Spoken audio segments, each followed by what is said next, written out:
Muy bien, buenos días a todos. Aquí tengo el gusto de estar con un amigo, con Mario Sabán, que esta vez está cerca, está acá en Buenos Aires, por unos días visita familiar, así que no vamos a decir dónde está. Es un misterio dónde está Mario Sabán en este momento. ¿Cómo estás, Mario? Buen día. Bien, muy bien, Darío. La verdad que un placer. Yo no hice ninguna actividad pública porque era solamente para visitar a la familia, pero como ya te había prometido a ti que íbamos a hacer una entrevista, dije no me puedo ir sino dar a Darío, porque ya el lunes estoy regresando a Barcelona. Así que antes del regreso a Barcelona tuve que cumplir con Darío, mi amigo. Así que ya que la gente sepa que ya me voy a Barcelona.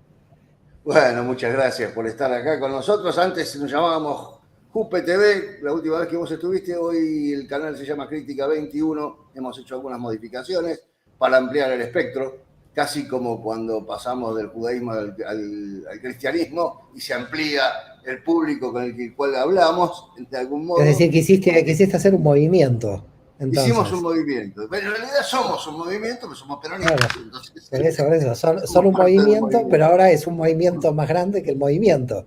Haces un Claro, movimiento, ¿no? hemos salido un poco de la cuestión étnica, que tenía un sentido desde cierto punto de vista, pero hemos dado un paso más y hay otras personas que dirigen el canal, en fin. Hay que vaciar la Clipot, ¿no es cierto? Así Era un es, poco hay que romper las clipot para sacar ahí la luz. Ya estoy viendo gente que está entrando, mira, está Raciela desde Chile, porque sabes que julio, si Dios quiere, estaré en Chile, en Uruguay, en Bolivia y en Perú. Haré una gira grande por América Latina, por supuesto, entrando por Argentina, por Buenos Aires.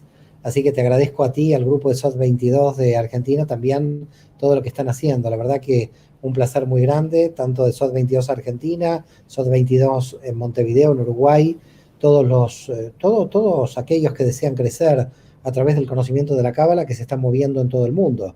Así que ya entre junio y julio estaré por aquí nuevamente. Ahí sí, ya estaré en plan público.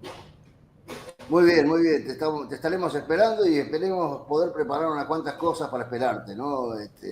Que sean interesantes. Ya vamos a Gracias, hablar Darío. de eso en algún momento.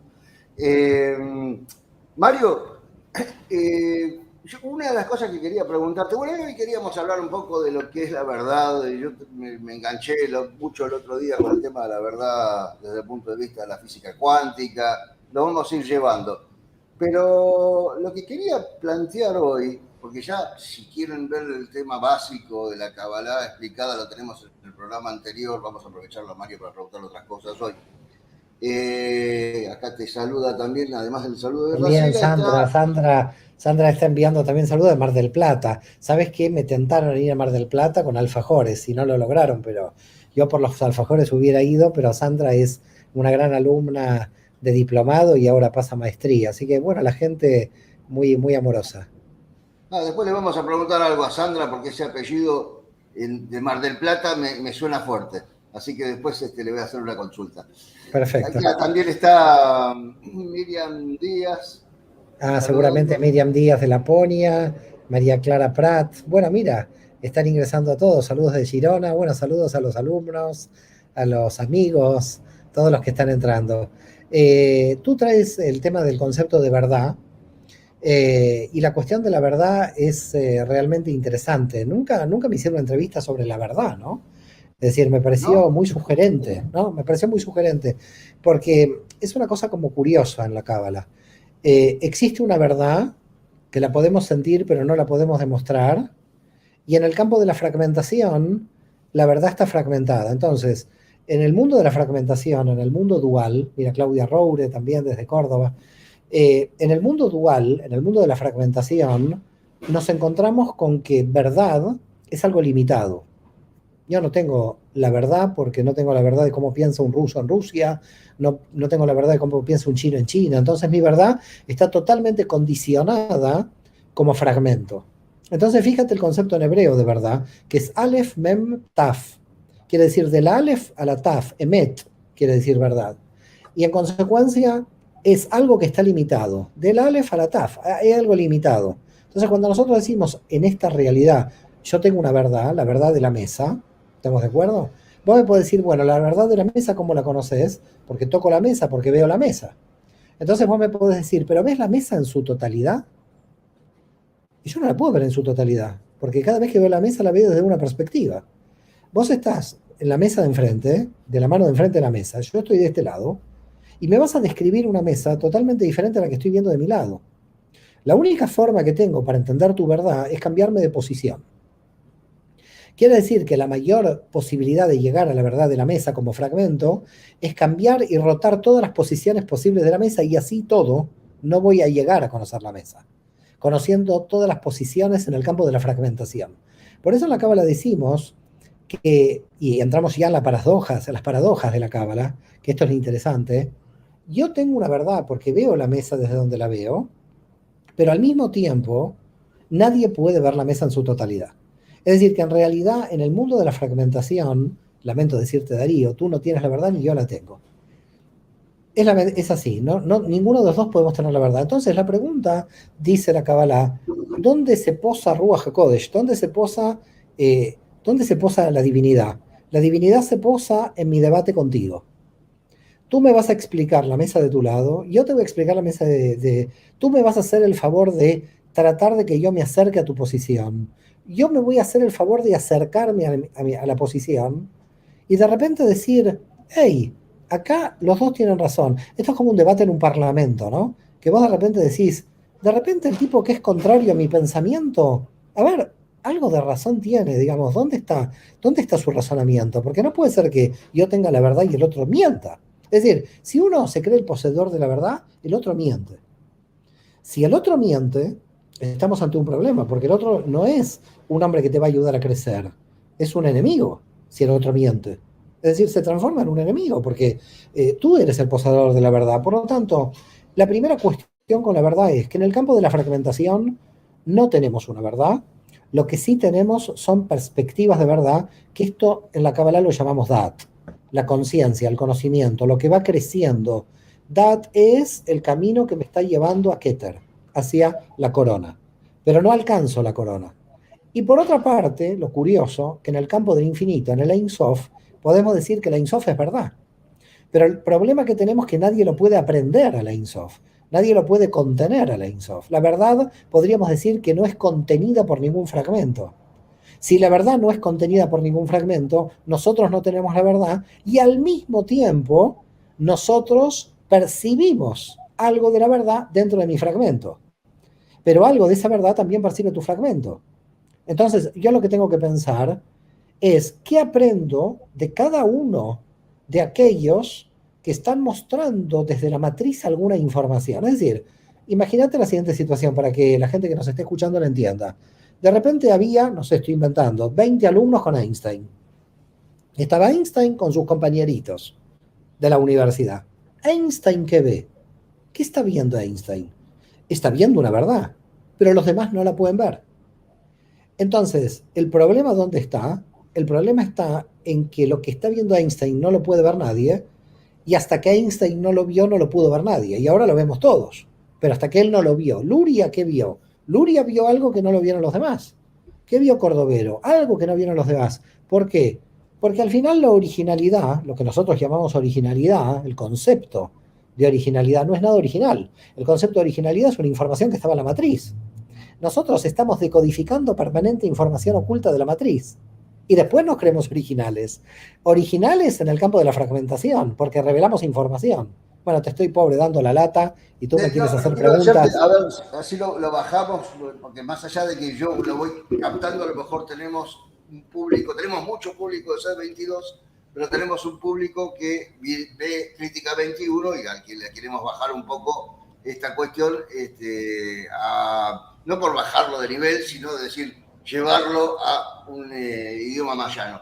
Lo que me parece que estás diciendo, en términos muy sencillos, es que nuestra condición humana nos permite ver la verdad desde el lugar en donde estamos ubicados y no mucho más, para poder ver una verdad un poco más profunda, y por esto quería llevarlo a lo cuántico, si me permitís, por esa charla que ibas a tener, que creo que lo hacen próximamente, ¿no? El tema de la física cuántica y la Kabbalah. Bueno, el tema es que estamos con el doctor David Shaw, él quiere hacer un libro conmigo, no tenemos tiempo ninguno de los dos para poder Mm. hacer esta obra, que es un diálogo, digamos, entre la física cuántica y la cábala. Pero lo que a mí me gustaría, bueno, yo recomiendo algo muy importante, un Dame un libro. segundo para que. Sí, dame un Decime, segundito que te decime. termino el desarrollo así. Ah, ok, Lo que ok, digo es, ok, ok. si tenemos una verdad que si la observamos se modifica, como es lo que sucede en la física cuántica, Sí, lo sí. que vamos a tener es una dificultad en relación al abordaje. Esa dificultad en relación al abordaje es la forma de abordaje de la verdad. Entonces, nuestro punto de vista va a requerir de los puntos de vista de alrededor para que podamos sumarla. Es así. Y la cábala es el camino para ir, es la estrategia para arribar a esa verdad. Eso ¿Puede ser? es así hasta cierto, sí, totalmente cierto, pero es cierto hasta cierto punto, porque los cabalistas se dieron cuenta de que no podíamos avanzar entre todos, porque hay una verdad cosmogónica mucho mayor que las opiniones en general de todos los fragmentos, o de las ideas de todos Te los interrumpo fragmentos. otra vez. Así le Dime, contesto a Mayra, porque eso es la sí, única verdad de la realidad, es una frase bien peronista. La única verdad claro, de la realidad es lo del que pasa que, mundo. lo que pasa que hay un problema, le diría a Mayra, que todavía no sabemos qué es la realidad. Este es el problema. Es decir, es verdad que la única verdad es la realidad, pero no es la realidad material. Es una realidad que nosotros en nuestra limitación, la física cuántica lo que está demostrando es que nosotros no conocíamos la realidad. Entonces, es verdad lo que dice Mayra, que la única verdad es la realidad, pero hay un problema. Si la única verdad es la realidad y nosotros no conocemos la realidad, el problema es que la verdad también se nos escapa, porque no es la realidad de la materia, es la realidad que tiene que ver con una realidad más amplia fuera de las limitaciones.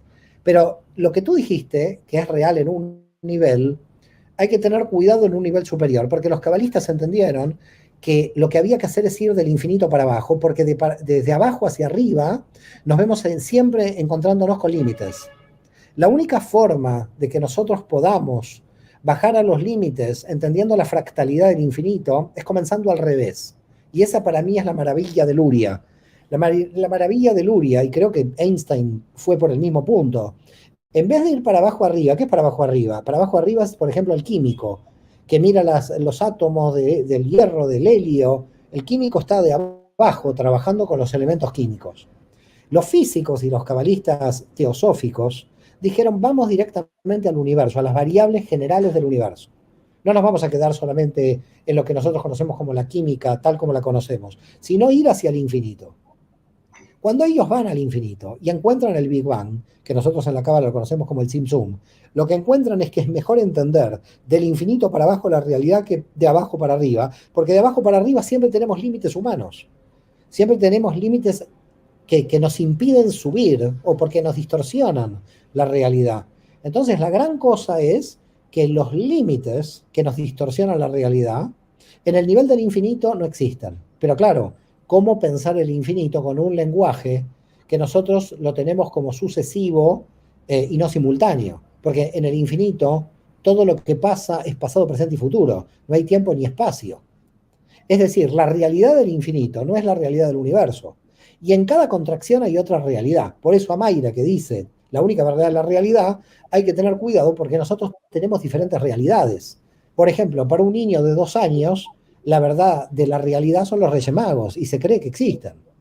Y nosotros sabemos que no existen. Entonces, la pregunta cuál es, la realidad del niño de 2 años no es mi realidad. Para el niño de 2 años, la verdad de los Reyes Magos es real. Entonces, imagínate nuestra situación en un universo distorsionado por el tiempo y el espacio, donde nosotros no podemos ver la realidad del infinito, porque la realidad del infinito se encuentra fuera del tiempo y el espacio. Y nosotros, en tanto materia e inclusive en tanto alma, en el nivel del universo más alto, no quiero complicar a la gente que nos ve por primera vez, que es un universo de Brial más alto en el espacio-tiempo, nos encontramos con límites. Es decir, cuando yo iba a recomendar el libro que iba a recomendar, ahora lo voy a recomendar, es un libro que se llama Finitud y Culpabilidad. No, Tengo ese este acá a no, mano, ese es muy hereje, Tengo ese es este acá muy a hereje. mano. No, ese es muy hereje, cuidado. Finitud y culpabilidad Es un libro, me voy a acordar, es un autor francés, ya me recordaré quién es. ¿Por qué? Porque lo que dice es esta obra de un teólogo de tradición católica francesa, pero muy místico, totalmente abierto, nada cerrado. Y queda claro, Paul Ricoeur, ahora me lo he acordado, Ricoeur se escribe, ¿no? Y Paul Ricoeur, es de Editorial Trota, el libro en castellano, dice que el problema del ser humano es nuestra no aceptación del límite. Porque como somos limitados, venimos con un alma que lo quiere hacer todo, y esa alma que lo quiere hacer todo se vuelve totalmente impotente porque tenemos límites. Ahora, no tenemos los límites socioculturales solamente. Tenemos límites reales que tenemos que alcanzar. Ahora, los límites reales que tenemos que alcanzar son mucho más amplios que los socioculturales. Es decir, que los límites socioculturales que nos han impuesto son dramáticos, porque estamos muy condicionados por dónde hemos crecido, por la familia que hemos crecido, por el padre que hemos tenido, por el ambiente que hemos tenido. Si tú analizas las ideologías, tienen mucho que ver con el ambiente en que creció la persona. Si tú hubieras crecido en otro ambiente, probablemente la ideología cambiaba totalmente. ¿Y esto qué implica? Esto implica que el pensamiento está tan condicionado que las variables del condicionamiento cultural son las que me marcan mi pensamiento. Entonces es un pensamiento distorsionado, porque es un pensamiento basado en las condiciones culturales y materiales en las que yo nací. Bueno, esto da lugar para mucho. Te dejo con, antes de hacerlo, de saludarlo a Juan, me gustó mucho esta frase de mi amigo Leandro Gauto, que dice: la física cuántica es aquel lugar donde finalmente Dios y la ciencia se dan la mano. Me Y me parece encanta, una muy buena frase. me encanta. ¿No? Yo la reformaría para A ayudarlo ver, más a Leandro. a ver, Yo vamos a pondría escuchar. la física cuántica es aquel lugar donde Dios y la ciencia son lo mismo. No Bien, se dan la mano. perfecto, perfecto. Cuidado. Yo le Bien, agregaría bien. para ayudarlo, es decir, no es una crítica a la frase, es para elevarla. Dios y la ciencia Sí, son sí, lo sí, sí. mismo. Pues la ciencia lo que Perfecto. está demostrando es lo que nosotros llamamos siempre Dios. Lo que pasa es que el problema es que las religiones han llamado a Dios un Dios infantil. Entonces, cuidado con el Dios infantil de las religiones, con el Dios infinito del que estamos hablando, ¿eh? Hay que tener Claro. cuidado, porque el Dios infantil es otra cosa. Dios me pide ponerme la filacteria, Dios me pide ir al confesionario. No, Dios no te pide todo eso. Todo eso lo que hacen son las religiones. Entonces aparece el Dios infantil, donde está la culpa, donde está... Hay muchos problemas con el Dios infantil. El Dios infantil está manipulado por la religión. Y realmente las personas en la mística, en la espiritualidad, somos críticas a las opresiones de tipo religioso. Entonces hay que decirlo claramente esto. Cuidado que hay mucha gente dentro de la religión que no puede experimentar la divinidad, está totalmente desequilibrada en su dogmatismo y por lo tanto cree en una verdad absoluta en su fragmento, constituyendo lo que nosotros llamamos en Cábala la idolatría. Porque al final, ¿qué es la idolatría? Creer que tu fragmento es el único que tiene la verdad. Por eso me gusta mucho tu avance en el nombre del programa, Crítica Siglo XXI, porque implica un paso, digamos, que has dado en un nivel superior.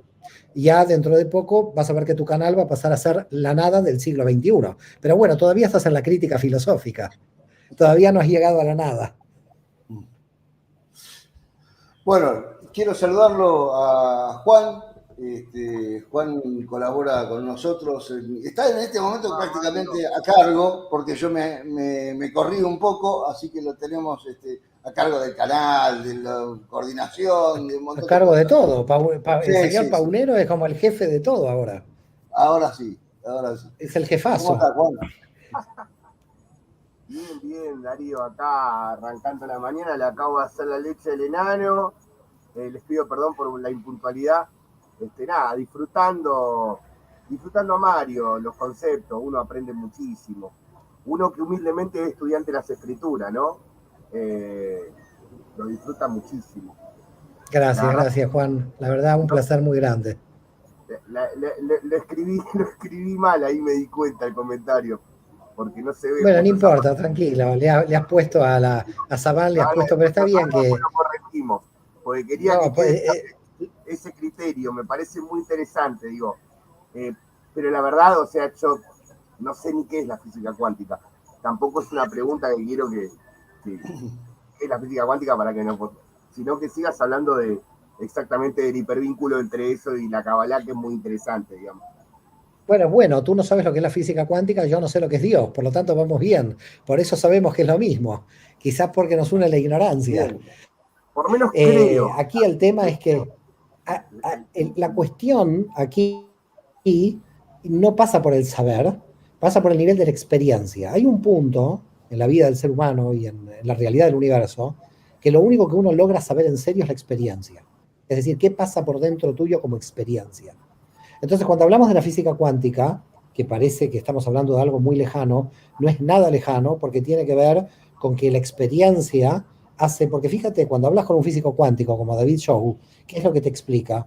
Que lo que ellos han descubierto lo han descubierto por intuición, porque las máquinas que todavía tienen no pueden llegar a encontrar. Fíjate lo que pasó con el bosón de Higgs, para que puedas entender cómo funciona la física cuántica. El bosón de Higgs lo descubrió hace más de 50 años, pero no se podía probar. Es decir, en la teoría se sabía que estaba el bosón, pero en la práctica, ¿por qué motivo? Porque nosotros en el paradigma científico hemos cambiado mucho. El paradigma científico anterior era un señor como Freud que escribía teorías y que después entraban a mirarse a ver si funcionaban o no en la práctica. Claro. En nuestro paradigma actual es muy materialista, en el sentido que hasta que la teoría no se pueda probar, la teoría puede llegar a ser falsa, porque la queremos pasar en el campo de la materia. Y volvemos otra vez al campo de la limitación, es decir, volvemos a nosotros al ajuste. Fíjate el bosón de Higgs, recién con el acelerador de partículas de Suiza, se pudo descubrir su existencia. Y dijeron, Higgs tenía razón. Entonces, claro, ¿por qué ahora salen noticias de decir, Einstein tenía razón, Higgs tenía razón? Porque no teníamos los elementos en ese momento tecnológicos para materialmente probar si existía el bosón de Higgs o si el tiempo y el espacio se unificaban. Los cabalistas escriben desde esa experiencia del alma, donde dentro de 200 años seguramente vamos a tener, la ciencia va a tener la tecnología suficiente para probar lo que estamos diciendo. Entonces, ¿por qué Dios y la ciencia se están uniendo en un punto? Porque cada vez que la ciencia avanza, lo que está demostrando es que los místicos que parecían locos en la Edad Media tenían razón, lo que pasa es que nadie los entendía. Tenían razón porque llegaban a niveles intuitivos. Es decir, a ver, esto es como lo siguiente. La pregunta que yo hago, muy graciosa, porque es muy graciosa la pregunta, pero ponete a pensar en su profundidad. ¿La ley de la gravedad la descubrió Newton o a todos se nos caía la manzana hasta que vino Newton? Es decir, que yo sepa, a lo largo de la historia a la gente se le caía la manzana a todo el mundo. Entonces, viene y dicen, es el que descubrió la ley de la gravedad. Señor, la ley de la gravedad no la descubrió Newton, la descubrió millones de personas a las que se le caían las cosas en la Tierra. Sentíamos que existía la ley de la gravedad. Ahora nosotros decimos, descubrió la ley de la gravedad cuando hizo la fórmula de la ley de la gravedad. Pero esto es una locura. No descubrió la ley de la gravedad la experimentábamos todos. Entonces, cuando decimos en historia, Newton descubrió la ley de la gravedad, es un contrasentido, porque ya nosotros experimentábamos la ley de la gravedad. Entonces, ¿qué está pasando con la ciencia? La ciencia viene con sus fórmulas a explicarnos cuestiones que nosotros experimentábamos dentro de la realidad. Y por eso en realidad nosotros sentimos que la ciencia va de atrás, porque la ciencia lo que está haciendo es tratar de explicar cosas que ya sabemos intuitivamente hablando. Bien. Juan, ¿querés continuar? ¿Querés hacer alguna otra pregunta? La verdad que no se me ocurriría, prefiero seguir escuchando. No, está bien, hemos quedado anonadados. Si no, yo ya me voy. Bueno, te estoy poniendo ejemplos. A las cuestiones bíblicas, pero no quiero llevarlo para ese lugar, porque me parece como que es más rico esto, digamos. Bueno, puedes tranquilamente llevarme a las cuestiones bíblicas. El único problema de las cuestiones bíblicas es que el texto de la Torá comienza con la Bet de Bereshit y nos lleva ya a la dualidad. Entonces, en el texto bíblico empezamos las discusiones de interpretación. En lo que estamos nosotros hablando, en realidad, es del Aleph, de lo anterior al comienzo de la creación de la Torá. Entonces, cuando nosotros hablamos ya del texto de la Torá y empezás a citar, ahí entramos en hermenéutica. ¿Qué dijo San Pablo? ¿Qué dijo Job? Entonces ahí entramos a fragmentarnos, lo cual no pasa nada. Yo puedo entrar en la fragmentación. No sería esa la idea igual, Mario, aprovecharte que un compañero como vos que sabe tanto, por ejemplo, algunas dudas que uno ha tenido a lo largo de lo que uno viene aprendiendo en base a, a, a la lectura, ¿no? Pero no tiene que ver con cuestiones de hermenéutica, o sí, quizá, pero, por ejemplo, porque voy a hacer esta pregunta y no sé si ya la hice y va a salir completamente de contexto, pero a mí me llama mucho la atención la celebración de Yom Kippur de la Biblia, de la Torá. Bueno, Que hay un cordero que le dan un chirlo y lo mandan al desierto a una potestad Azazel. Y nunca encontré a ningún, ni pastor, ni rabino, ni cura, que me pueda dar una explicación coherente, porque uno en su rudimentaria mente cristiana dice, no, pará, Azazel suena un demonio, o sea, ¿cómo es? ¿Me entendés? O sea, mira, yo no quiero ser autorreferencial, pero te aconsejo leer mi obra Las estrategias del Satán, y te voy a explicar por qué. Porque en el mundo cristiano, por una deformación que viene de los padres de la iglesia, se entendió como el mal separado de Dios. Es decir, la caída del ser humano se la entendió separada. El mal es un enviado de Dios. Es decir, Dios mismo tiene una parte oscura. Cuando el pueblo de Israel va y sacrifica a Sacel, es para la parte oscura de la propia divinidad. La propia divinidad también tiene una parte oscura que envía. Es decir, para la Kabbalah, Dios creó la serpiente y Dios envió a la serpiente. Porque la serpiente no podía de manera autónoma irse contra Dios. Lo que hace la serpiente es una orden de Dios de hacerlos transgredir. Ahí está la clave de todo el problema del mal. Mi recomendación es que profundices cómo la Cábala ve el problema del mal, el judaísmo en general, porque el cristianismo tiene casi un dualismo de dos poderes. Es decir, en el cristianismo, como no se derrota al mal, entonces Dios es impotente frente al mal. Porque fíjate, ¿no? Es decir, si vas a la teología cristiana, Jesús muere por los pecados del mundo, por el mal que hay, pero el mal continúa. Quiere decir que se vuelve ineficaz. Es lo que dijo San Pablo con respecto a la Torá. La Torá se vuelve ineficaz frente al mal porque el mal sigue existiendo. En definitiva, ¿por qué la Torá es ineficaz frente al mal? Las obras de la ley. ¿Y por qué la fe en Jesús es ineficaz? Porque lo único eficaz que hay aquí es el aprendizaje del nivel de conciencia del alma humana, de Dat. Y entender que todo está dentro del plan, que no hay nada fuera del plan, que el mal no es un descontrol del plan de la divinidad, sino que el mal está dentro de la cuestión de la divinidad. Es decir, la propia divinidad pone el mal para que nosotros podamos crecer. Imagínate la siguiente situación, Juan. Imagínate que tú te levantas a la mañana con todo solucionado. Todo solucionado, ¿eh? El país solucionado, la gente... Te levantas a la mañana con todo solucionado, tipo Suiza, te pegas un tiro, la gente se deprime, hay vacío existencial. Los países más desarrollados a nivel material son los que más problemas de vacío tienen para darle sentido a sus vidas. ¿Por qué motivo pasa esto? ¿Por qué cuando llegas a un grado de felicidad decís, bueno, si me voy de América Latina a Suiza tengo que pasar a ser feliz? Sí, pasas a ser feliz 3 años. El cuarto año ya ves la vaca, ves el chocolate y ves la casita, y ves la nieve, la casita, el chocolate y la nieve, y la gente empieza a decir, estoy desesperada, me falta crecer. ¿Pero por qué? Porque el ser humano necesita crecer, el ser humano necesita obstáculos para crecer. Y el mal tiene como función obstaculizarte para que puedas crecer. En las sociedades donde no hay obstáculos, el crecimiento se ralentiza. Ahí lo veo con muchos obstáculos al señor Paunero. Mira el obstáculo que le apareció. Bueno, ahí entiendes cómo funciona el buen mal, pobre niño, es hermoso. Dale un besito. ¿Cómo se llama? ¿Cómo te llamas?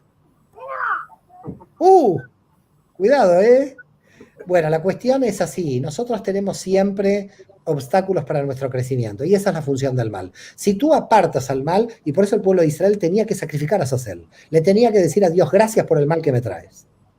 Impresionante. La verdad que te agradezco. ¿Puedo meter un bocadillo? Todo lo que quieras. Muy bien, bocadillo, Ya te estás españolizando, señor Darío. Sí, nada más que al efecto de esta frase. Me lo voy a llevar a Barcelona, Darío. ¿Cómo no? Con mucho gusto. Además, debe ser muy interesante estar donde la Kabbalah se desarrolló con mayor fuerza, ¿no? Sí, así es, en Gerona. Tenemos gente en Gerona, la señora María Prat, que está aquí con nosotros, que entró desde Gerona. Así que la verdad es muy, muy, muy emocionante. Bueno, respecto a esto que estábamos hablando recién, que lo que quería decir es que en realidad me parece que únicamente hay mal cuando estamos hablando de humanos, porque en la naturaleza no hay mal, hay fenómenos, ¿sí? Bueno, en realidad nosotros no solo hablamos del mal humano, hablamos también de un mal cosmogónico, es decir, hay mal en todo el universo. Cuando un agujero negro se chupa a un astro, eso es mal, porque el astro desaparece. El mal tiene que ver con unas limitaciones. Fíjate que nosotros llamamos mal a la muerte o llamamos mal a una enfermedad, porque en definitiva estamos con un problema con nuestras limitaciones. Es decir, toda... ¿Perdón? Ya vuelvo. Ah, ok. Estamos con un problema en las limitaciones. Entonces, lo que nosotros llamamos mal, que son las limitaciones, hay que aprender a trabajar en esas limitaciones. Y cuando aprendes a trabajar en esas limitaciones, empiezas como a incorporar lo que nosotros llamamos la restricción en la cábala, a los efectos positivos. Pero hay una contradicción en el interior del alma, porque el alma por su naturaleza es gesed, es misericordia pura. El alma quiere dar todo a los demás, el alma quiere desarrollarse, el alma viene desde la Ein Sof, viene con una naturaleza expansiva, podríamos llamarla. Y cuando entra en un cuerpo material, ¿ok? Y cuando entra en esta materia, el alma se siente realmente muy, muy condicionada por las limitaciones. Fíjate, en casi todas las experiencias de vida después de la muerte, de gente que se fue y volvió, que flotaban arriba de la cama, hay cientos de experiencias de estas, la gente dice que cuando volvían a entrar al cuerpo, la gente se sentía mal, quería estar flotando del otro lado. Es decir, en la posición del muerto, el muerto estaba feliz y contento de estar sin los límites de la materia, y que cuando entra en el cuerpo, y esto lo cuentan todas las experiencias, más allá de la muerte, luego de la muerte, que cuando entran en el cuerpo se sienten sujetos a las limitaciones. Entonces, imagínate, estamos sujetos a todas las limitaciones en forma permanente. Ahora, de esas limitaciones hay que aprender, porque mira lo que dice la cábala. Si yo tengo una pared con un gran agujero, el agua que va a pasar por ahí va a ser poca. Si yo tengo una pared con un pequeño agujero y del otro lado hay un dique, el agua va a ser con mucha fuerza, va a salir de ahí. Mientras más limitaciones, más potencia. Es decir, si a nosotros nos darían, Darío, 1000 años de vida, en parte sería como muy aburrido. Claro, si estudias la cábala no tanto, que podrías tomar los 1000 años de vida. Pero en realidad los seres humanos, algunos no saben qué hacer con 80, 60 años de vida. Imagínense si nos llegan a dar más tiempo de vida. En definitiva, la eternidad podría llegar a ser la muerte misma. Y la muerte es lo que marca la intensidad de la vida. Entonces, fíjate la paradoja. Nosotros entendemos la muerte como mal, pero si nos dejarían en la vida eterna estaríamos desesperados. Esa sería la muerte, porque no le estaríamos dando sentido. ¿Y por qué aparece el sentido? Porque el sentido de cada fragmento está basado en la limitación del fragmento. Cuando algo está limitado, tiene sentido. Lo único que tiene sentido ilimitado es el infinito, que para dar lugar a la existencia se tuvo que limitar. Entonces, ¿qué nosotros encontramos en la limitación? Que cuando algo cumple la función, se va. Cuando cada uno de nosotros cumple su función, se va. Y eso está muy bien. En realidad se va, cambia de estado, no quiero entrar ahí. No es se va, cambia de estado. ¿Pero por qué cambiamos de estado?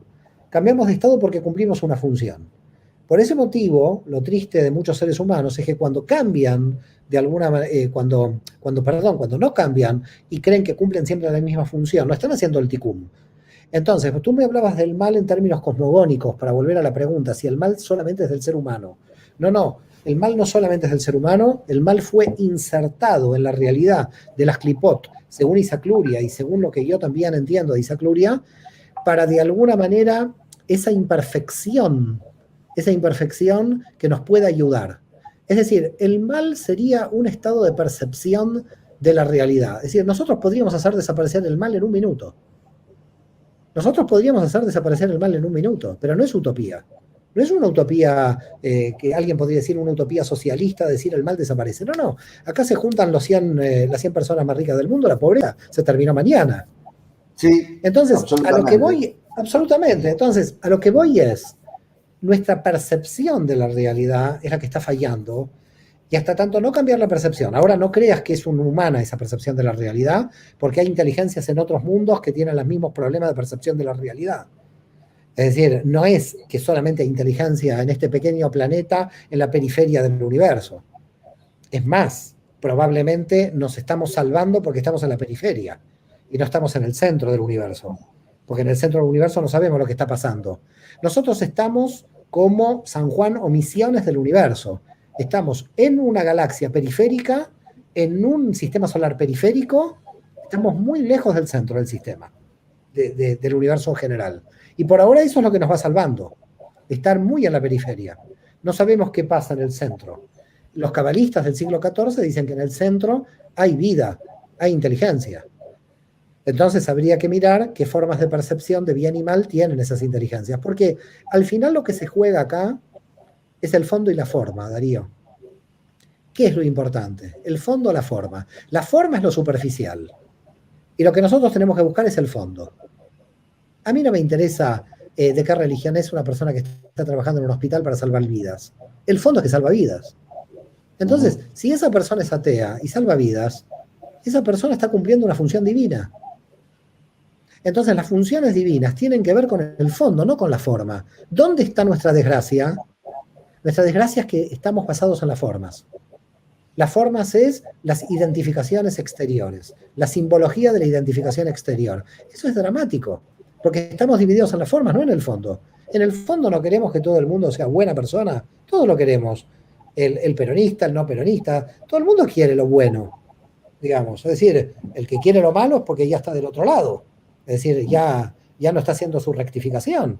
Pero en realidad todos tenemos de fondo, es decir, de fondo todo el mundo. ¿Qué hizo la pandemia, Darío? Nos hizo solidarios por el espanto. Bueno, Borges lo dijo, los une el espanto y no el amor, ¿no? Es decir, la pandemia nos unió a nivel internacional.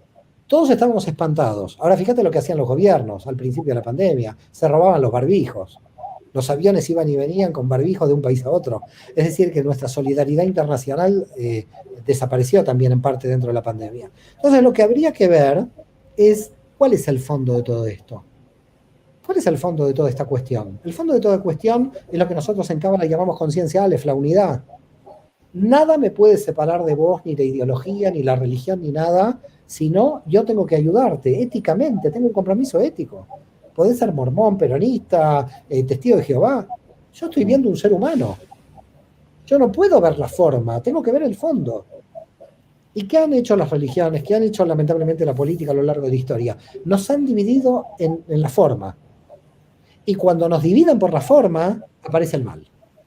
¿Qué es el mal? El mal es lo que no puede ver la conexión de fondo. Es lo que divide por las formas. Lo que ocurre, Mario, me parece, cuando vos mencionas, me quedé con la mención que hiciste, que podríamos terminar con la pobreza, con las 100 personas que tienen el 85% del PBI mundial de hoy para mañana, es que mucha de esa gente justamente lo está en su rectificación. Pero por ese motivo, ahí es donde tenemos el problema. Pero por ese motivo hay que hacer rectificar a toda la humanidad en general, porque el problema es, y lo dice la tradición de la Kabbalah, una persona pobre será juzgada en la pobreza y una persona rica en la riqueza, porque no son los malos la gente rica y los pobres son los buenos aquí. No. Es decir, no. Hay que cuidado salir de Robin Hood, ¿no? También. Claro, absolutamente. Hay que salir de Robin Hood. Ahora, a donde vamos es, cada uno tiene que hacer su trabajo de rectificación. Cada uno de nosotros hace su trabajo de rectificación. Cuando alguien que tiene poder militar, poder económico, lo que sea, hace su trabajo de rectificación, su influencia es mucho mayor. Exacto. Su influencia es mucho mayor. Por eso lo que hay que hacer es cambiar la mentalidad en el nivel superior. Al fin y al cabo, lo que intentó hacer el cristianismo, que después como nació la iglesia y le salió mal porque se constituyó en un poder político, luego, es que ellos creían, y la verdad que al principio sucedió en la historia, fíjate qué interesante, Darío, que cuando alguna matrona romana pagana se hacía cristiana, ayudaba socialmente a miles de personas.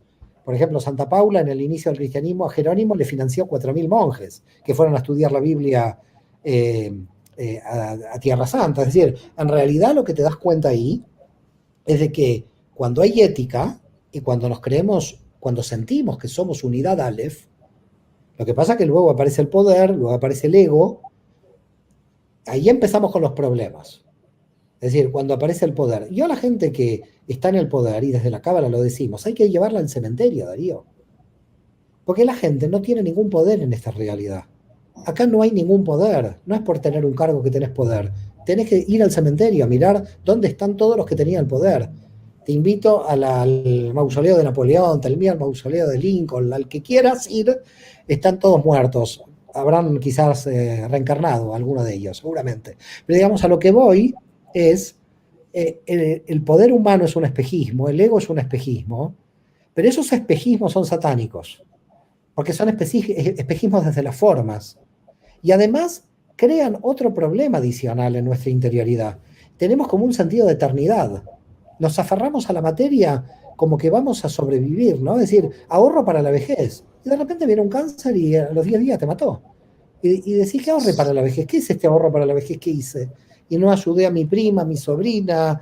Es decir, tenemos una concepción, una percepción de la realidad tan distorsionada, tenemos una percepción de la realidad tan distorsionada, que si no cambiamos esta percepción de la realidad, la especie desaparece. Ahora, Estamos un problema con la especie humana, no es un problema de política. Yo digo que es un problema de supervivencia biológica en lo que estamos. La gente cree que es China contra Rusia, Rusia contra Estados Unidos. No, esto no es el TEG que jugamos de chico. Lo que está sucediendo aquí es que si no somos espirituales, no podemos sobrevivir como especie. Esto es mucho más grave que un problema de dos países. Yo te quería llevar al plano, mientras hablabas me venía a la cabeza esto de la trascendencia y la inmanencia. En realidad, cuando algunos personajes o muchos de nosotros creemos que nuestra obra trasciende y entonces no importa tanto si nos vamos desde el punto de vista material.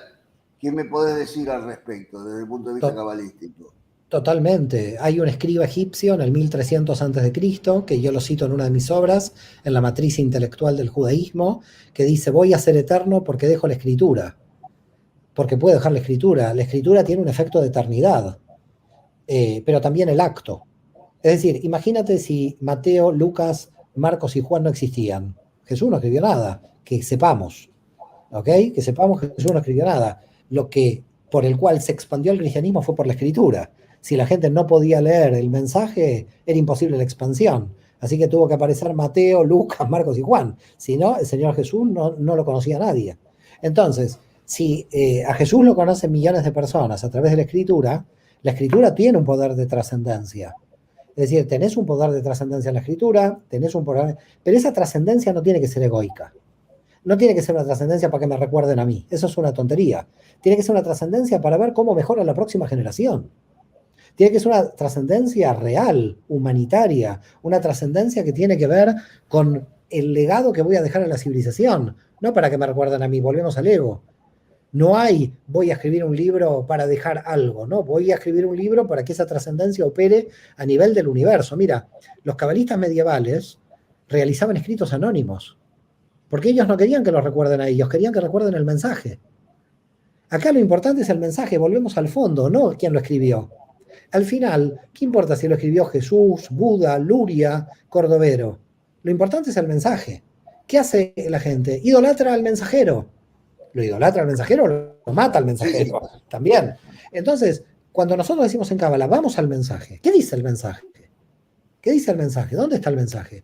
Entonces, vemos, por ejemplo, que un Pablo transformó al mensajero como el mensaje. Cristo te salvará. Pablo hizo un lío bomba con respecto a Jesús, porque Jesús traía el mensaje de la Torá. Ni más ni menos, con otro tipo de presentación. Pero cuando Pablo dice el objeto del mensaje es el propio Mesías, no, cuidado, ahí a mi modo de ver Pablo se equivoca. ¿Por qué motivo se equivoca? Porque hace una interpretación donde al Mesías lo toma como mensaje. El Mesías no es el mensaje, ni ninguna persona es el mensaje es el mensaje. Es más, en mi obra La Merkabá, yo digo que el Dios de la Merkabá no es el mensaje, es el mensajero, que trae el mensaje de la Torá. Cuando confundes mensaje y mensajero, estás confundiendo fondo y forma, y otra vez volvemos al problema de la distorsión de la realidad, porque nos perdemos el mensaje. Fíjate, cada 2000 años uno se pierde el mensaje, y vuelta al mensaje. ¿En qué debaten adventistas y testigos de Jehová? Por una interpretación. Se pueden matar estas sectas cristianas. Entonces el mensaje del amor de Jesús desapareció. ¿Por qué?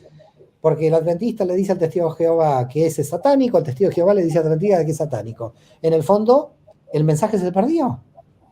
2000 años después el mensaje se perdió. Entonces, la cábala que te dice, la cábala te dice, ponte nuevamente a profundizar en el mensaje central, en el núcleo duro. Luzzatto, que decía, el Moshe Chaim Luzzatto, el gran cabalista italiano, decía, los principios generales primero, las particularidades después. Porque las particularidades te hacen perder del mensaje original. Es decir, la gente en el mundo evangélico agarra un versículo y dice, porque aquí dice, no, aquí dice en qué contexto, cómo, dónde, quién lo dijo, y además es producto de interpretación. Ahora, cuando tomas un versículo y lo convertís en dogma, ya no es producto de la interpretación. Has tomado un fragmento como verdad. Y por lo tanto, si tomas un solo fragmento como verdad, te estás reemplazando a Dios. Estás reemplazando a la infinitud de Dios. Y alguien finito puede reemplazar al infinito. Es un contrasentido. Ahora, Mario, puede ser un error o puede ser también la necesidad o una creencia de que la única forma de sostener el mensaje es a través de sostener el mensajero. Porque esto se repite a lo largo de la historia, ¿no? A lo largo de la historia, nosotros quedamos fascinados por el mensajero y no vamos al mensaje. Y se repite. ¿Y por qué se repite? Porque el mensajero empieza a cumplir una función psicológica de padre. Empieza a ser una función psicológica de protección infantil. Es decir, es el infante el que pide que te proteja el mensajero. Pero es que el mensajero no te va a proteger de nada. Lo que te va a proteger es interiorizas el mensaje. Si tú eres Mesías de ti mismo, entonces ahí puedes hacer el trabajo de rectificación. Es que nadie puede hacer el trabajo de rectificación por mí. Hay una cierta idea en algunos grupos de la Kabbalah, que yo no estoy de acuerdo, de que un tzadik realiza, un justo, en hebreo, realiza un acto para salvarme a mí. Eso es muy parecido a la teología cristiana, de que Jesús murió en la cruz por mí. En realidad, por mí, entre comillas, lo que pudieron hacer los demás es pasarme el mensaje. Nada más, es pasarme ese mensaje. Y si yo puedo lograr profundizar en el mensaje, me tengo que ir de las divisiones de la fragmentación superficial. Ahora, como yo nací en una identidad, siempre puedo tener una trampa, que mi propia identidad me lleve a una trinchera. Es decir, hay preguntas que me hace el otro que me quieren poner en una trinchera de mi identidad. Y de ahí tengo que salir, porque yo no tengo que defender a nadie. Porque si yo defiendo mi identidad, entonces yo ya caí en el juego del otro. Porque yo ya me estoy fragmentando. Es decir, el otro me está produciendo a mí una fragmentación. Y si yo salgo de mi posición, creo que soy un traidor a mi tribu, o a mi religión, o a mi partido político, o a lo que sea. ¿Por qué? Porque yo tenía que defender esa posición. Porque los demás que están en esa posición me están mirando. Entonces yo no puedo ser traidor a esa posición. Entonces, aquí hay algo muy fuerte cuando tú accedes al nivel Aleph de conciencia. Cuando accedes al nivel Aleph de conciencia, pasas por sentir que traicionas a tu familia, pasas por sentir que traicionas a tu ideología, a tu teología. Yo cuando escribí el libro de la Merkabah, que llegué a la conclusión que el Dios de la Torah es antropomórfico totalmente, que el Dios infinito es el no antropomórfico, yo dije, Dios mío, ¿qué es esto? En el judaísmo siempre fue invisible. ¿Cómo antropomórfico? Capítulo 1 de Ezequiel, Dios antropomórfico. Capítulo 6 de Isaías, Dios antropomórfico. La nube que iba y volvía, Dios antropomórfico. De ahí a que pensemos que es un extraterrestre, estamos a un minuto, a un segundo. Entonces, yo llegué a la conclusión que ese Dios, el de la Torah, es antropomórfico porque era el mensajero que traía el mensaje. Eso fue contra toda mi tradición. Porque yo estoy diciendo, es antropomórfico. Ahora después vienen y dice el texto de la Torah, y no puedes hacer imágenes de mí, claro. No puedes hacer imágenes de mí porque tengo imagen. Porque si no, alguien que no tiene imagen no se preocupa de no hacer imágenes. Lo que está prohibido es hacer imágenes. ¿Por qué? Porque al hacer imagen, lo que estás haciendo es tratar de controlar y además a divinizar al mensajero, que es lo que el mensajero no quiere. Por eso te está prohibiendo hacer las imágenes, no porque no es antropomórfico.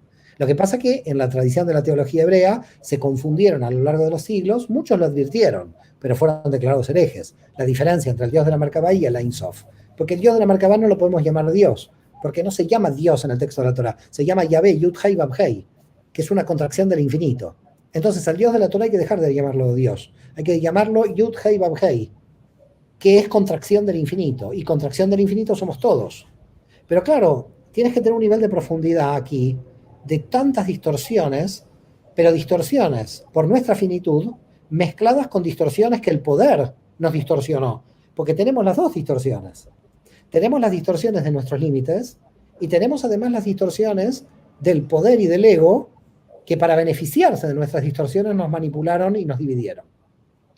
Entonces, es un poco dramático porque son, podríamos decir, limitaciones o condicionantes naturales unidas a condicionantes artificiales creados para poder controlarnos. ¿Y podemos decir que el secreto es la contracción y aprender a hacerla? Totalmente, señor Darío. Usted ya está. ¿Ya usted quién es? Rabbi Shimon Bar Yochai. Dios mío. Nada, apenas Así apenas es. mi primer año. Así es. El secreto es la contracción permanente. Saber cuándo expandís, saber cuándo. Mira, la gente. Vamos a la realidad de la que hablaba nuestra amiga. La única verdad es la realidad. La realidad nos muestra lo que está diciendo la Kabbalah con la contracción. ¿Por qué motivo? Es muy simple. En un momento una pareja puede decir no tenemos más hijos, porque no tenemos más capacidad psíquica de poder tener más. Es decir, biológica sí, pero tomemos la decisión de poner un límite. Porque se contraen. Mientras tuvieron hijos se expandían. ¿Qué pasa en el trabajo? ¿Qué pasa en la economía? A veces los apartamentos están muy altos, los apartamentos están muy bajos. ¿Por qué pasa eso en la economía? Porque la economía se contrae, sube y baja. Habla con la gente en la bolsa y verás, las acciones suben y bajan en todo momento. En realidad uno se preguntaría, ¿pero cuánto vale una acción? Nadie sabe cuánto vale una acción, Darío. Nadie sabe cuánto vale una acción. Una acción no se sabe cuánto vale. ¿Por qué? Porque en cuanto todos dicen que vale, cambia su valor. En la realidad de la economía, en la realidad de las finanzas, en la realidad de la biología, está la contracción, la podemos ver. Hay expansión y contracción. ¿Cómo puede ser que eso que vemos en la materia no lo hemos podido aplicar a nivel del alma? Porque a nivel del alma, el alma también tiene fases de contracción, fases de expansión y de contracción. Fases masculinas y fases femeninas. En la historia, los que tuvieron fases de contracción y expansión bien reguladas, terminaron creando el Imperio Romano.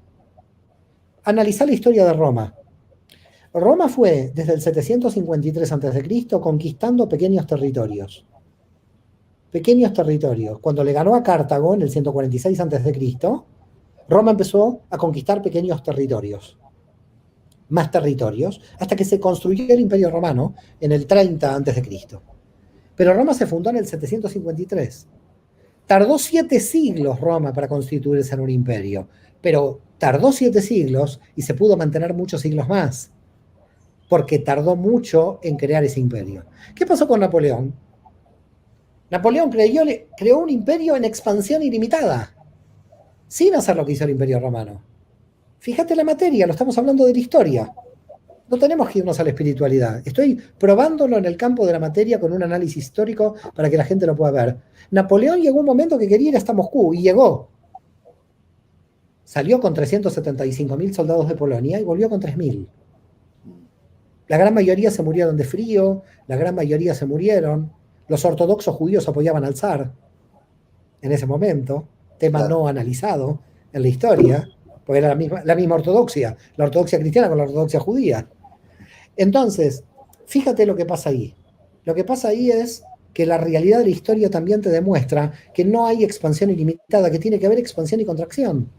Tiene que haber expansión y contracción. Por eso fíjate lo más interesante que tenemos en el tetragrama, en el nombre de Dios.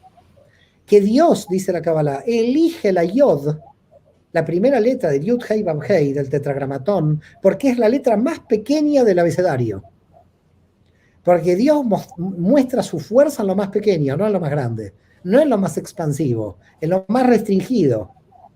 La Yod es la más humilde. La Yod es la más sabia. La Yod concentra toda la fuerza. Después aparecen todas las letras, hasta el Aleph aparece a partir de la Yod. Pero lo que nos está mostrando la divinidad es que primero tiene que haber una autocontracción muy fuerte para que exista luego la expansión del universo. Es decir, para que exista la expansión del universo, tuvo que haber primero en el Big Bang una autocontracción en el infinito muy fuerte que dio lugar a la expansión. Quiere decir que esa expansión del universo que tenemos hoy y que se sigue expandiendo el universo está basado en el nivel de autocontracción y de reducción que hizo el infinito. Y eso marca toda la estructura de las leyes de nuestra realidad.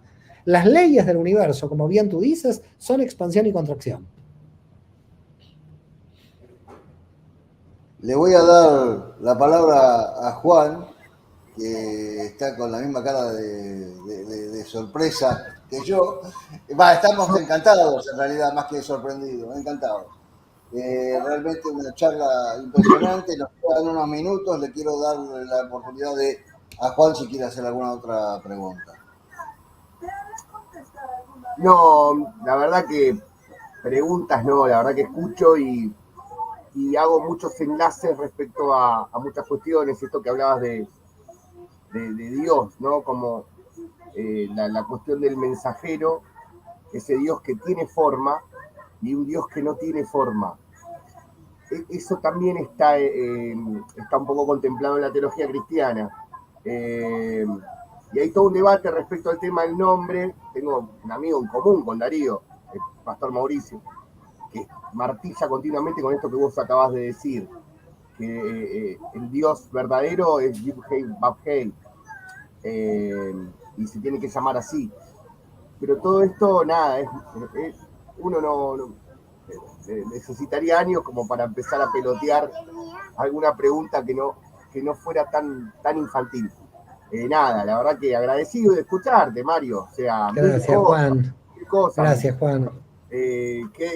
Quedando a completa disposición de lo que necesites acá en Argentina, desde ya, ¿no? O sea. Gracias, la verdad, gracias a Darío, también a todo el grupo, a Wanda y a todos los que han entrado. La verdad, para mí un placer enorme. Son temas que hay que profundizar, temas claves, te vuelvo a reiterar, para que nuestra humanidad siga creciendo, siga evolucionando, porque acá no nos jugamos un tema pequeño, nos jugamos la posibilidad de que la civilización continúe. Ya no es un tema espiritual. Y eso creo que tiene que ser la clave, ¿eh?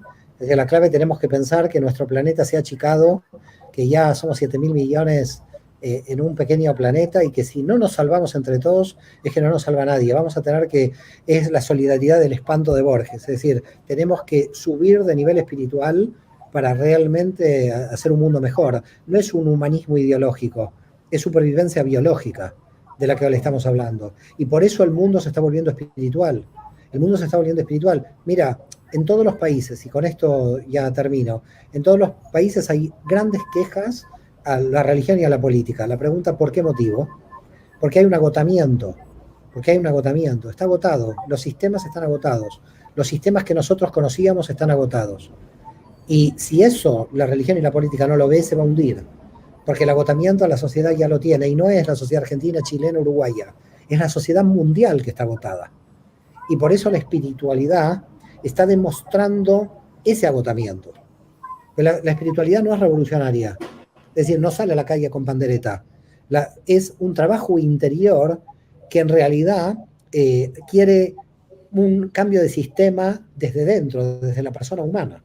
No es un cambio de sistema por el sistema. Porque si tienes a las mismas personas desequilibradas, puedes poner a cualquiera en el gobierno que el desequilibrio continuará. Es decir, aquí no es un cambio de gobierno, de político, de religión. Por eso una persona que no trabajó su mal interior, aunque sea budista y luego cristiana, sigue con su mal interior. El budismo, el cristianismo, el judaísmo pueden llegar a ser como elementos, si se quiere, de forma, pero no de fondo. Acá tenemos que cambiar, tenemos que lograr un tikkun del ser humano, una rectificación del ser humano. Ese es nuestro trabajo, empezando por uno mismo, empezando yo por mirándome al espejo, ¿eh? No es esto de evangelismo, no es que yo salgo a predicar, es que yo me miro al espejo todos los días, porque ese es el trabajo, no es el trabajo de dar esta entrevista, el trabajo es yo conmigo todo el día. Juan, cerramos con esto, Juan, ¿sabes? No, esto de la contrición y la rectificación, que me hizo pensar mucho en el rol de Juan el Bautista, ¿no? De Yohanan. Nada, eso, o sea, ese hipervínculo lo tiro como... Bueno, fíjate que todos los que dijeron algún tipo de verdad terminaron o crucificados, o en el caso de Juan Bautista le cortaron la cabeza. Digamos, la humanidad para evolucionar siempre tiene un precio a pagar. Siempre hay un precio a pagar, pero hay una diferencia entre este momento de la humanidad con respecto a los momentos anteriores. Ahora toda la humanidad quiere cambiar, en conjunto. Antes eran 2 o 3 herejes que se enfrentaban al poder y los mataban. Ahora hay un cambio radical en este momento, es decir, hay un cambio global. Todos en masa hay un cambio de conciencia general. La pandemia vino a acelerar este proceso, porque los efectos de la pandemia son los cambios interiores que se están operando. Y esos cambios interiores que se están operando realmente van a salir a flote en algún momento, se van a materializar. Y hay que ver quién va a estar dispuesto a materializar, porque va a haber choques entre gente que se va a querer estancar en sus estructuras y los que están cambiando. Es decir, hoy no hay un delay, hay un gap, hay una distancia entre lo que pasa en las instituciones con lo que pasa en la gente. Las instituciones en su mayoría no son representativas de los cambios interiores de la gente. La velocidad social y de cambio espiritual de la gente va a mayor velocidad que las instituciones. De hecho, creo que se las están llevando para arriba, se las están llevando a las instituciones. Con lo cual hay un problema como muy grande. Las instituciones quieren cambiar, pero si cambian, en realidad tienen que morir. Es decir, el problema es que es un contrasentido decir, el Papa Francisco va a cambiar algo. Es que no puede cambiar, porque entonces se destruye la Iglesia Católica si cambia. Lo que nosotros estamos viendo aquí a nivel espiritual es que las instituciones tienen un límite para cambiar que su propia identidad. Y la gente tiene muchas más ansias de cambiar a pesar de las instituciones. Por lo tanto, en el siglo XXI, muchas instituciones se van a venir abajo. Pero no porque alguien las va a tirar, sino por indiferencia se van a venir abajo. Porque el deseo espiritual de la gente es superior a mantener una identidad fragmentada. Ahora, eso sí, ¿por qué se mantienen esas instituciones? Y porque te pagan. Hay todo un tema económico atrás. No, hay todo un tema económico atrás. Por ese motivo, cuidado, que hay todo un tema económico atrás. Porque hay mucha gente que no está a favor de esa institución, pero realmente está dentro de esa institución porque si no, ¿de qué vive? Pero cuando esas condiciones cambian, que van a cambiar dentro de poco, ya no va a haber ninguna lealtad a ningún tipo de institución, porque hay un cambio en el interior de cada persona, y esto se está dando, lo queramos o no lo queramos. Es decir, lo que yo estoy describiendo no es lo que yo pienso, es lo que está pasando. La única verdad es la realidad, dijeron por ahí. Lo que está sucediendo es que la gente se cansó del rabino, se cansó del pastor, se cansó del miedo religioso. La gente se agotó. Hay un agotamiento de un sistema. ¿Sabés lo que estamos viviendo? Pero somos conscientes de lo que estamos viviendo, de lo que pasó al cambio cuando la Revolución Francesa. Pero esta vez no va a ser con la guillotina. Esta vez va a ser totalmente silenciosa. Porque es más rápida. Es mucho más rápido este cambio espiritual. Por eso a mí siempre me llama la atención, y con esto terminamos, las palabras de Gamaliel cuando detuvieron a los apóstoles en el Sanedrín. Si esta obra viene de los hombres, nunca podrá ser destruida. Muchísimas gracias a todos. Shalom. Gracias, Mario. Esperamos tenerte por aquí cuando vos quieras, en realidad, pero esperamos tenerte seguido. Te mando gracias, Darío. Gracias a ti. Gracias a los que nos siguieron, gracias a los que nos van a ver en diferido. También es un cambio lo de Crítica 21 y es un cambio tenerlo a Mario aquí en Crítica 21. Abrazo grande. Gracias. Gracias a todos. Shalom. Gracias.